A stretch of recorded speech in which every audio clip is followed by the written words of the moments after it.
Welcome back to Chaps Many Cultures, episode 158. I say tomato, you say tomato. I say potato, you say potato. I don't say potato. I don't know. Where's the middle ground? Let's talk about negotiation, shall we? Just coming up right now. Bye.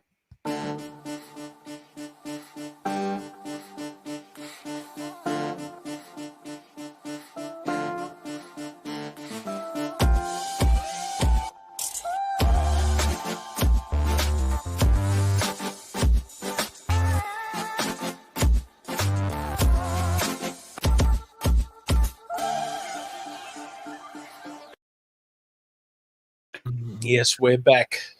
Where's spuds? Isn't it spuds for potatoes? Yes. Yep. Spuds. Just plain old spuds. Absolutely. The Austrians have a word for it. I would have to do the research why, but in German, in the German language, tomato is Tomate. So basically the same word, different pronunciation. But in Austrian dialect or in official Austrian German, there is also the word Paradeiser. Of course. Yeah, of course. Right.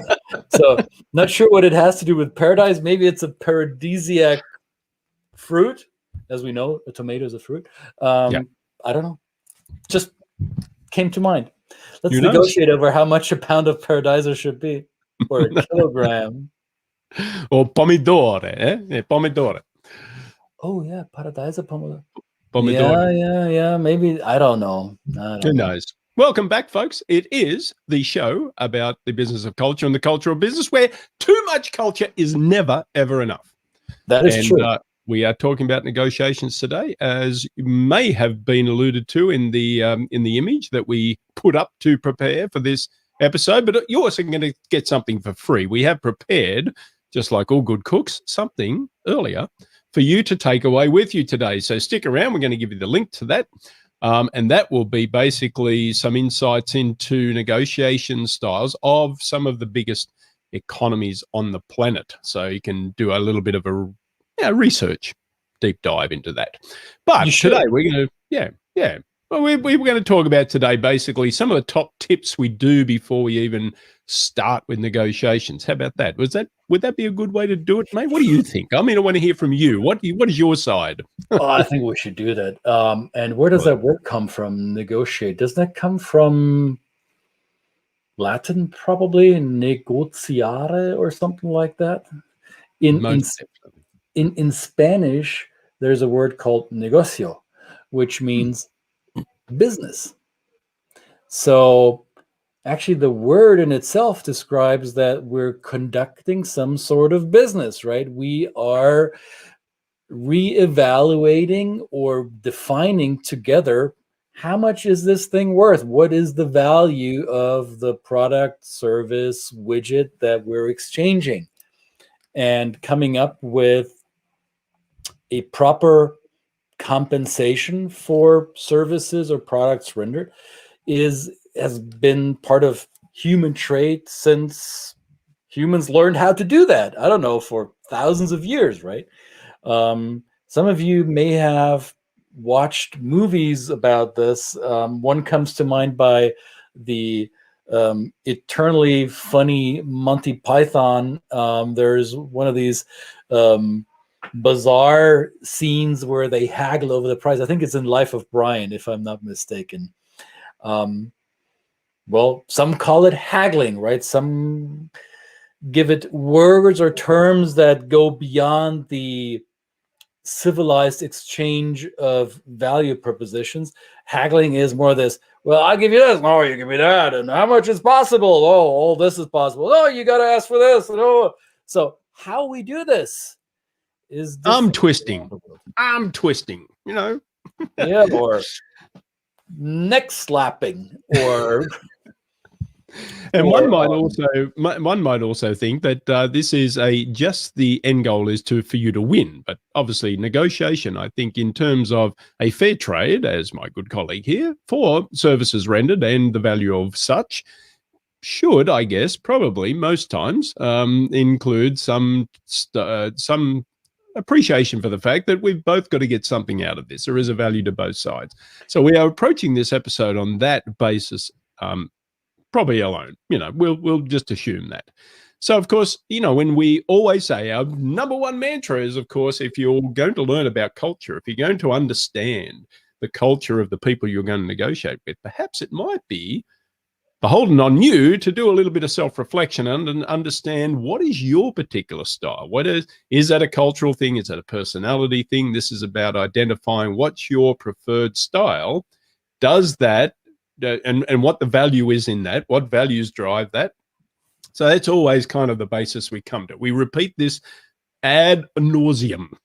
Do we not? Self-discovery. This is looking in the mirror, which is, for me, it depends what time of the day it is, a very confronting sight. But so what did you discover about yourself there? How do you like to negotiate and is your style representative of the culture from which you come originally?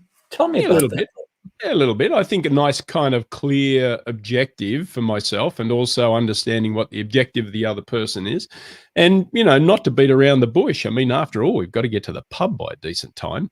And and whenever there's a little bit of tension, another little thing is, even though we like the directness and the forthrightness of a negotiation, we also, if things get a little bit kind of tense and a little bit heated, we might be led to throwing a bit of a joke, lighting the mood a little bit, so that we can bring things down to kind of a more equal level, egalitarian level, because we are after all after a mutually agreeable result. Now, much of English language sales examples that the rest of the world is exposed to would tell us that, if you're selling something or if you're putting something to market, you've got to illuminate that from all possible angles in the best light. You position it well, and you beat the drum like crazy, and you hype up that beast. Now, that's how it would work in Australia as well, wouldn't it?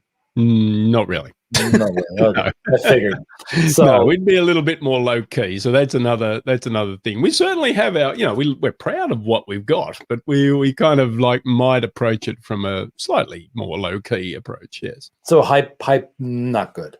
Not good. No. Okay. We don't care. If you're going to come and sell us something, telling us how good you are and how good it is simply out of the gate is probably not the best approach. Yeah. Okay. So as you can see here, scrolling along the screen here, no, the other direction, this way. Gosh, this way. We're curious, where you're watching this, and how do you prefer your negotiations to go in that part of the world that you're from? So let us know, whether you're watching this live or via the recording, doesn't really matter. Well, it does matter. We prefer you watch live, but we understand that in Japan right now, it may not be the waking hour. So we get that. No. So let us know how you prefer to handle that. And send us your questions, your ideas, your comments around this. So now we've done self-discovery, Brett. So now we know ideally how we would like to negotiate. Or do I? Have I thought about this? Yes. Yeah, I have a little bit. And I found that in agreement with you, the hype doesn't work for me either.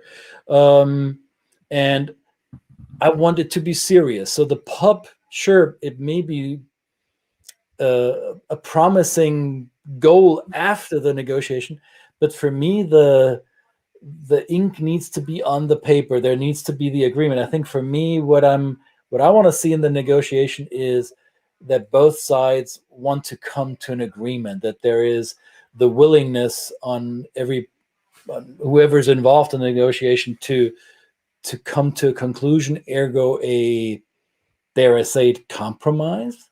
That is something that I would like to see. That's in my self-discovery. Well, there you go. And see, what we've just gone through the process is we've learned about each other's particular style. And that is the next step, perhaps. Then you engage with the person, and it may be, we're culture guys, so we can kind of talk to each other like this. We can say, tell me, what is your preferred style of negotiation? And we may start that conversation, but I guess if you throw that out there to your counterpart, they're going to go, what the hell's that got to do with it? We're just here to buy something or sell something. So it is then up to you. If you're thinking about it through a cultural lens, perhaps you can actually do a little bit of research. And what we're offering you today in our little free giveaway in the link, that will give you some insights into the preferred style of some, as I mentioned before, some of the largest economies in the world. Just some short, well-written, well-formulated thoughts by my wonderful colleague here about those particular cultures.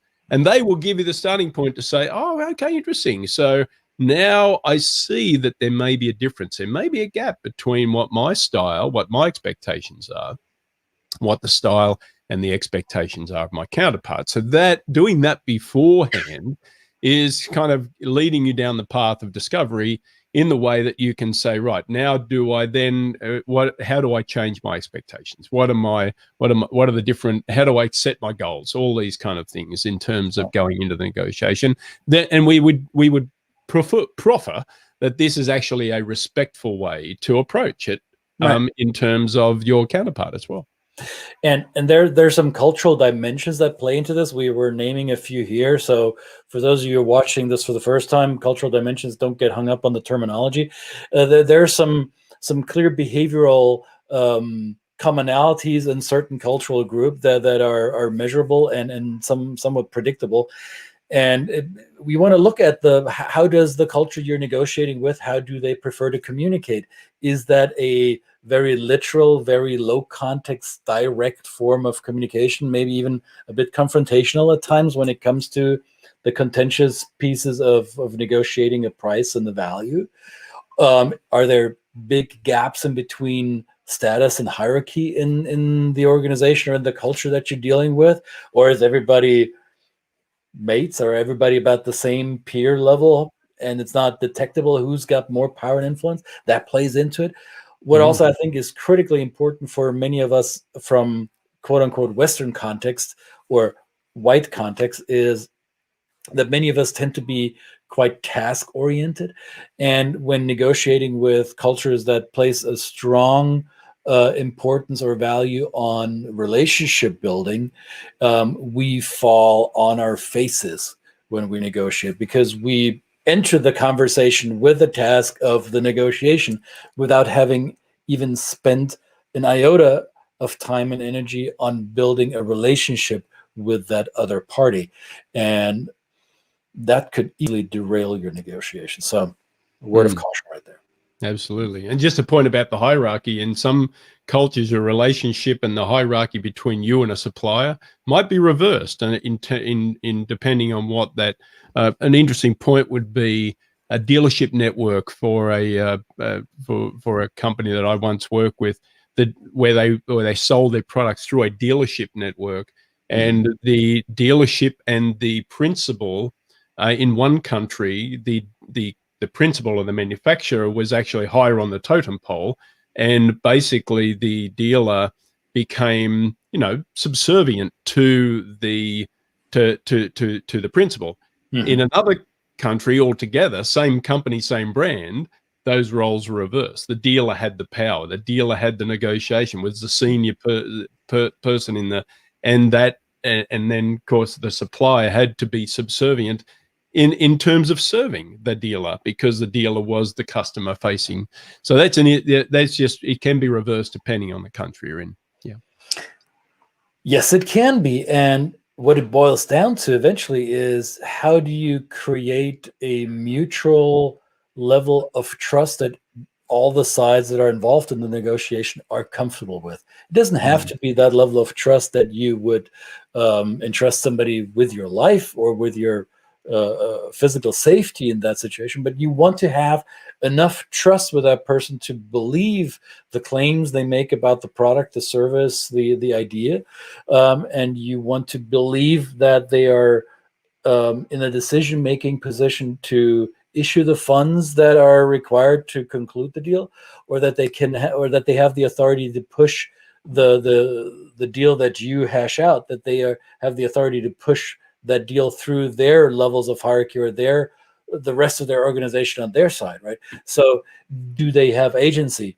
Basically, that how do you know you can trust that? So a lot of it boils down to that, and trust is a very complex interpersonal concept, abstract concept in a way, where a lot of these factors, these cultural dimensions play into. And how do we know that we trust, or how do we sense that somebody else is trusting us? That can be a tricky constellation. Yeah. Example the other day of using the word integrity, the English word integrity, in terms of asking a group of people in a particular culture I was working with about their idea of integrity, and I did a translation into this language.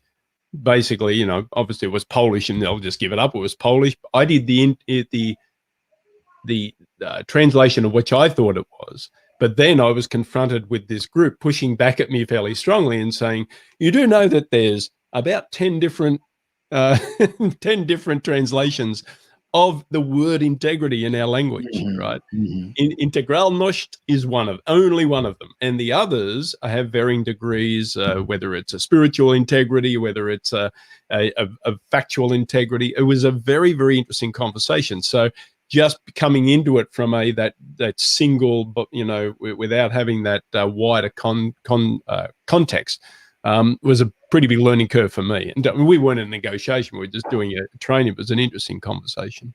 Well, unless both sides know what we're talking about, if we're not agreeing on the terms, basically, right? Yeah, If the terms and conditions, the T and C, if we can't agree on those, or if we're not 100% clear of what they mean for each other, then our negotiations are bound to fail, right? So do your research. Do your research. And the other thing about that lesson is that this was a team of people, right? This was a team of people I was working with. I'm on one side. These are all Polish speakers, and they have their team of people, and all of them had their different ideas of what it was. So basically, the idea then that could be translated in, if you're probably not going into negotiations alone. You're probably taking a team of people that have different perspectives and ideas, or they have different functionalities in your organization. You're taking them to the negotiation for them to play a part in an effective information gathering or giving exercise. So if you've got, and this was this happened to me very, very impactfully in China, where I took a colleague of mine to China, and I'd been to China before. I had kind of learned about the communication style. I had experienced it. It was kind of, to me, it wasn't second nature, but it was something I was used to. And I took a colleague of mine who said, "Oh, let me come. This would be fun. You seem to have had some success. I'd like to come along." And they came along with me. And then in the middle of a negotiation, had kind of a different idea on how that negotiation should go. It was basically something that removed the respect for face and mianzi and guanxi, all of those went out the window for this person who had never been to China before. And of course, for me, as a representative that had been there before, I guess I felt, a tinge of embarrassment because, but that's on me. That wasn't on the person that was there. That was on me because I didn't do the work in at least, it's a 16-hour plane ride from Chicago to Shanghai. Plenty of time and plenty of opportunity to sit there and pass on some of this knowledge and experience that I'd had before. So that would be the next thing we'd say, is that if you've got colleagues that you're going into a negotiation with, make sure you're all on the same page, not only for your own goals and requirements and values, but also their internal understanding of what they might confront, because you're doing them a favor, and also you and your counterparts a favor. Teach them. Teach them. Because you know a little bit, or know as much as you think you do. Not everybody else in your organization is at the same level. I've seen this over and over with our clients, that we had the one or two people on the team, especially in leadership, that were more experienced in dealing with a certain culture that was relevant to that company, and the rest of the team wasn't. There was a codependency and reliance on those who did have the experience and then you have them all in a room together with the counterparts of the other culture, and boom, face is lost, trust is undermined, and you simply don't look good. Tears abound. Say what? Tears Oh, abound. tears abound. Oh yes, here. Tissues are on us. There you go. Yeah, absolutely. So that's it. So basically, that's a pretty easy one. You know, you can actually not only do your own research, but help out other people for their own research. What's the next step, my friend? Well, we called it logistics, time, margins, and so forth. I'm going to let you talk to the time, but the margins is something that I noticed. I come from a culture where we're very literal, direct communicators, sometimes a bit confrontational and aggressive. Some say, especially when it comes to negotiations, we like to defend our position. Yet we defend our position with a small, narrow margin. So let's assume we're talking about a product that overall average market value is, let's say, 500,000 units of money in your environment. 500,000 eggshells. Shekels. Shekels. There Shekels. you go. 500,000 shekels. Well, coming from a German, that might easily be misconstrued as anti-Semitic. So no. I'm sorry. Okay. All right. Let's say euros, just to be on the safe side. So we have parties negotiating over this product or this thing with an average market value of round about 500,000. So everybody involved has done their research, right? They did this, they did the research. So we know, okay, this is what we could expect the outcome to be. Now, will this particular product be a bit better than the rest of the fray in the market? Do they have certain specs or features that will elevate this product? Well, I, as the seller, certainly think so. So I'm saying, well, my product is so much better than the rest out there, and you come to me because you want mine over the rest of the crap out there. So in my culture, in German culture, we would say, we know what this is worth, so 550,000. So 10% above average market value. And we would expect our counterparts to expect maybe 10% less than average, and say, oh, no, it's more like 450. So we would haggle, or we would negotiate over that margin. And I quickly recognized that in Anglo-Saxon, or mainly US, I'm not sure about UK or Australia in that regard, but in the US, if that is the market value average, if I think I have the superior product and I am in a blue ocean with my product and nobody else comes even close to what I can do with or what my clients can do with my product, I'll be very aggressive, go into negotiations, say, this is a standalone product with features none of the competitors have. 750. Oh, 850. It's worth it because it will save you all this much money and you'll be so much better with us. So the margin of negotiation all of a sudden goes whoops through the roof, which in my culture would be seen as price gouging or as just frivolous. Like, who are we? What are we talking about? We know what the expected outcome will most likely be. We're probably going to pay you 550, but you going in asking for 800 something? What are you, nuts? Are you disrespecting my intelligence that I didn't do my homework? So margin could be a factor to consider because you might either undersell yourself because you're not reaching for the stars enough, or you might even insult your counterparts by outpricing yourself with an outrageous claim, right? So margin, thing to be considered. Absolutely. And time, of course, not everyone runs on the same clock. And if your idea of a very, very fast negotiation and a quick turnaround, an end result in your first meeting or second meeting, perhaps if that's not the perception and expectation of your counterpart, then that's not going to happen, and you should be prepared for that. Just the time it takes can be as big a part of the negotiation as the negotiation itself. Understanding that there may be people, as we said before, there may not, the people you're speaking to may have to go back to superiors, may have to go back and measure some other metrics before they can commit to something. And that is just a kind of natural way of doing business. So people in other cultures just don't have that sense of, it is a perceived lack of sense of urgency. But it's not that they don't want to get to the final result. They come in, and especially if it's a relationship thing, they may be using the first, the second, third meeting still to maintain and feel each other out, get to know each other, this kind of, that dance. Then that can be very frustrating for people that are very kind of transactional and task orientated.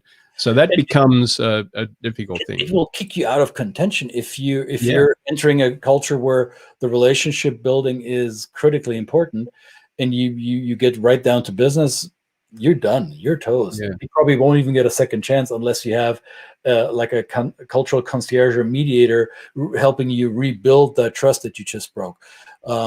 Because unless we know each other in a relationship-based culture, unless I know that I can trust you based on the conversations that have nothing to do with business, unless I can do that, then we'll never get to the meat of things, right? And not knowing that and not being aware of it, or willfully ignoring it and thinking that, well, we are in a global economy which has been heavily Americanized anyway, and I should be able to get a pass with my approach. Good luck. That's all I'm saying. Absolutely. Again, tissues are on us. There you go. Tissues are on us. That's right. Absolutely. Was there anything else? I mean, that's kind of a good start. We think we've kind of given a few of the basics anyway, of what we might want to be prepared for and expect in these negotiations. Anything else that comes to mind? Now, as we said, we're going to. We'd love to hear from you. We'd love to hear from you in the comments now or later on in the recording. But we've also got a very informative tip sheet for, as I mentioned before, some of the largest economies in the world. So where can we find that? You can find it right here, actually. And we're going to put it in the chat box as well, so it's clickable. Yep. Here you should go. Here it should appear in the comment box below the platform that you're watching. And we might go back to all the other platforms that we're sending to and manually add that link so you can find it. I think the one thing that you also want to consider once the negotiations are done, once you have that agreement, know, and this is part of your research, find out how to commemorate or tie up the agreement, how you make it binding or get the commitment from either side. And in some cultures, there may be a written document that confirms that. In other cultures, it may be a handshake, or it may be the exchange of a physical thing, a gift, or it may be a meal, or it may be getting drunk with somebody. Whatever it might be aware of that, how not only the process of negotiation might be different, but how you end it and how you signal to everyone involved. So this is the agreement that we've reached, and this is what we want to be held to, and what we base our ongoing relationship on, right? So that is critical. It's not just the process, it's also how you cross that finish line. Yeah, it's much easier than dating. Because, dating, you just don't know. Should you go in for the kiss? Should you do that? I don't know. Dropping somebody off at the door. That's more difficult than that. Information is hard. That's a personality thing. But this is business, people. And we can there's lots of information out there that you can find out about your dance partner in this case. And it's all out there. There's no excuse for not knowing it. Basically, should we do an episode on dating? Maybe that's probably the next thing, but I'm not sure if I'm qualified to talk about that. No. So let's stick to the business dating for now. Yes, we're not here for relationship advice, although we did do an episode on cross-cultural relationships, but that's cross-cultural relationships within and of itself. Like any relationship, is a negotiation. It's a constant negotiation. And we haven't even talked about the different personality types that play into that negotiation. Maybe we should do a follow-up episode on this. We should. We should. It can be many follow-up. I think we should get some experts in that actually know what they're talking about. We just have our own little stories and anecdotes, which is, and that's what we do here. We talk about our experiences. We want to hear from you, your experiences, what you have seen, what you have learned, what you have been able to practice. And that's basically the most important part of this show. So I want to thank everybody for tuning in for another episode, Two Chaps, Many Cultures, episode 158. Yes, Wednesday, of course. And we'll be back tomorrow with another episode. We have some ideas, and we, of course, invite you, if you want to be a guest on this show, come along. We want to hear from you in person. We want to put you in the green room. Blue M&Ms are included. Are they? Where are mine? I saved them for the guest, not you. So maybe the dog ate them. All right.